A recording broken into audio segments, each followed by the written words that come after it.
Hi and Assalamualaikum. My name is Muhammad AIMAN bin Muhammad RAZALI and my ID is A90825. My group name is Nurin, Nabilah and AISYAH HANIS. So we are from group 13, and so today in this video we are going to present about computing paradigm. So we start with abstract. What is computing paradigm? A computing paradigm is essentially a fundamental approach or framework that guides how computing tasks are organized, executed and managed. There are two main reasons on why computing paradigm is important: provide foundation for solving problems and help in designing and developing software. Our group have chosen object-oriented programming as a computer paradigm.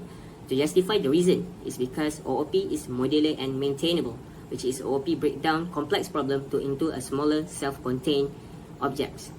By this, it is easier to understand, test and modify the code. As the program grows, you can focus on modifying individual objects without affecting entire program. Assalamualaikum, my name is AISYAH binti Muhammad NAZIR. I'm going to explain the introduction of object-oriented programming. Object-oriented programming, often referred as OOP.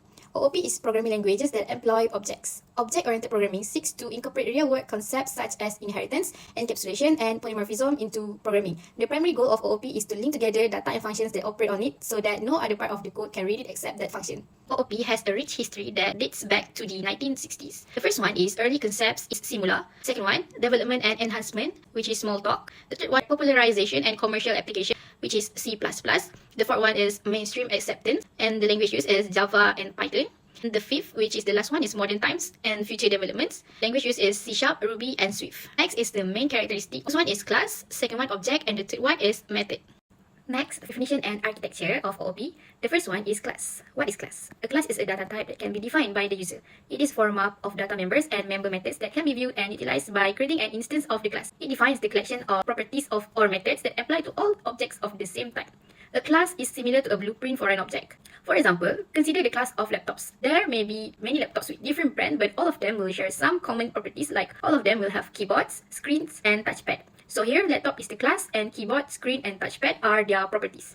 The second one is object. It is a fundamental component of object-oriented programming that represents real-world entities. An object is an instance of a class. When a class is defined, no memory is assigned. However, when it is instantiated, made as an object, memory is assigned. An object has three characteristics: identity, state, and behavior. Each object has data and code for manipulating the data. Objects can communicate without knowing details about each other's data or code. All that is required is knowledge of the type of message accepted and the type of response given by the objects. For example, cat is a real-life object which has some characteristics like breed, color, age, and meow.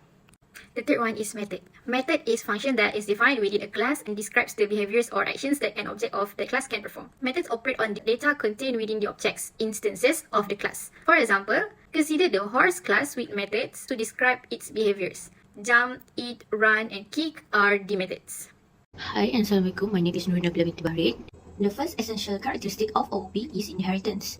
What is inheritance? Inheritance is similar to our own terms of family tree, where the person usually shares similar traits, feature of a parents and ancestor. In the programming world, inheritance works by having a superclass that acts as a parent class that contains all the common features and attributes for the superclass. Inheritance works by allowing the subclass to access and utilize attributes and methods defined in the superclass. The subclass can extend their functionality of the superclass by adding new attributes or methods, overriding existing ones, or introducing their own unique feature. The benefit of using inheritance has a code reusability, modularity, and consistency. The third essential characteristic of OOP is abstraction. What is abstraction? Abstraction is a fundamental concept in programming that involves hiding the complex details of a system and exposing only the essential feature or functionalities to the user. It allows developer to focus on what an object does rather than how it achieves its functionality. How the abstraction works. Abstraction simplifies object complexity by focusing on essential characteristics and behavior while hiding the internal details. Achieved through abstract classes, interfaces, and encapsulation, it provides a general view of object. The benefit of abstraction is first, it validates testing. Second, it has code maintainability. And third, it's flexible in changes. Last essential characteristic of OOP is encapsulation.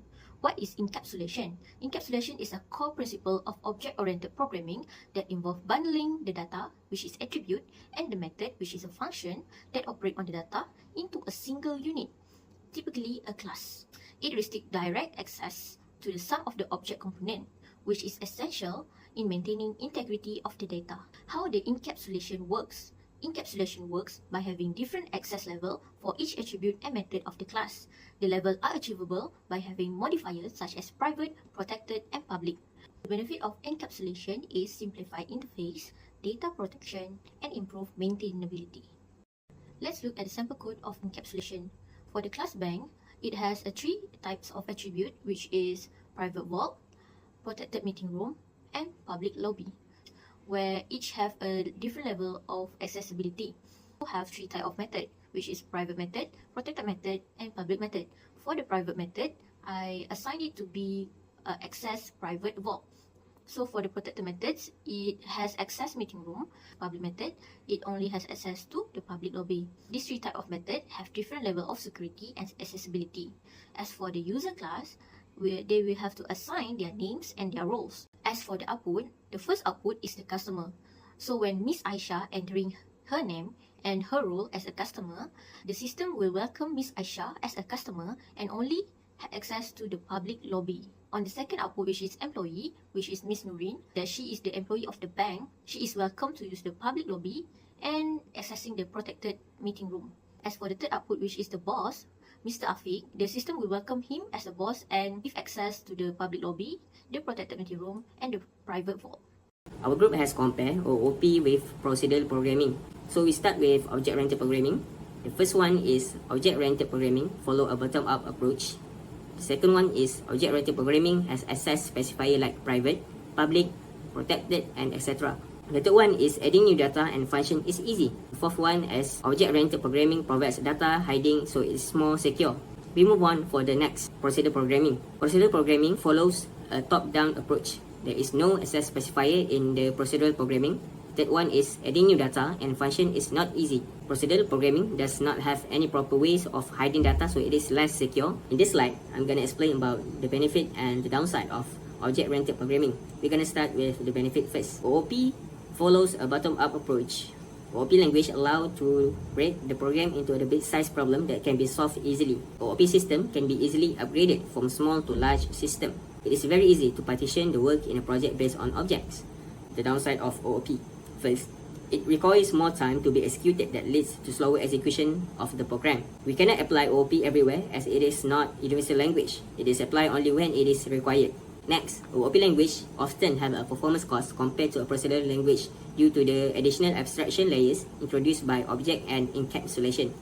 In my opinion, object-oriented programming is important in current software development since it is widely used in languages such as C++, Java, C#, and Python. These languages are essential to the industry, making OOP knowledge very important. OOP allows code to be organized into modular, reusable components, significantly improving software system maintainability and scalability. Encapsulation, inheritance, and polymorphism are key of OOP principles that allows me to write flexible, adaptive, and robust code. Furthermore, OOP promotes thinking about software in terms of real-world objects and their interactions, which aids in the resolution of complicated programming challenges. As technology advances, learning OOP remains as essential ability for creating efficient and dependable software solutions. My final thoughts is that OOP is a pillar and clarity in software development, providing a systematic paradigm for code organization, modularity, and reusability. OOP promotes coherence and simplicity by enclosing data and method within object, allowing developer to easily navigate complicated systems and focus on the design concept. Code reuse and extensibility grow as a result of inheritance, whereas polymorphism allows programmers to fluid, adapt, and abstract. Essentially, OOP enables developers to create a clean, scalable, and long-lasting software solution, propelling an innovation and productivity to the new height of digital sphere. About the final thoughts, to my mind, OOP remains a dominant and versatile computing paradigm for a reason. Its ability to model complex systems, promote code reusability, and improve maintainability make it a valuable tool for programmers of all levels. This reusability coupled with modularity and well-defined functionalities within objects lead to programs that are easier to maintain and update over time. However, it is crucial to understand its strengths and weaknesses to choose the most appropriate approach for each problem. As you gain experience, you develop a better sense of when to leverage OOP power and when to consider alternative paradigm. Thank you and goodbye.